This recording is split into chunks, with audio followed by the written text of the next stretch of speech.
Yaz seriptir çemenlere, gül çiçeği derelere. Novruz gülü benöfşeye, naz eyleyir güle güle. Güneş göyden nur çileyir, çemenlerde çiçeklenir. Bulaq üstə qızlar gəlir, igidlərə naz eyləyir.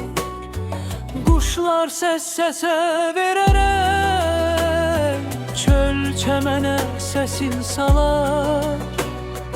Könül açar gözəlliklər, qəlblər sevinc ilə dolar.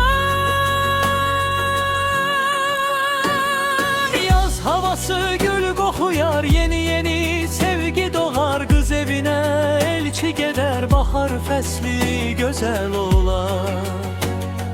Gözəl qızlar güllər içirə, nazlana nazlana gəzər. Bülbüllər də cuşa gələr, şirin şirin nəğmə deyər. Bahar fəsli yaz ayları, həyat yenidən canlanar. Torpaq yuxudan oyanar, çaylar daşar, su çoxalar. Kosa keçəl qurşaq tutar, uşaqlar da papaq atar. Gəlinlər xonçalar tutar, üstündə şamlar yandırar. Nənələr də plov süzər, süfrəyə şirniyyat düzər. Bəzənər Novruz süfrəsi səməni evləri bəzər. Yaz havası gül qoxuyar, yeni yeni sevgi doğar. Qız evinə elçi gedər, bahar fəsli gözəl olar.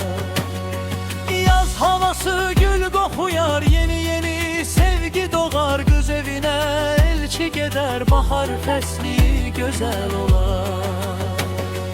Bahar fəsli yaz ayları, həyat yenidən canlanar.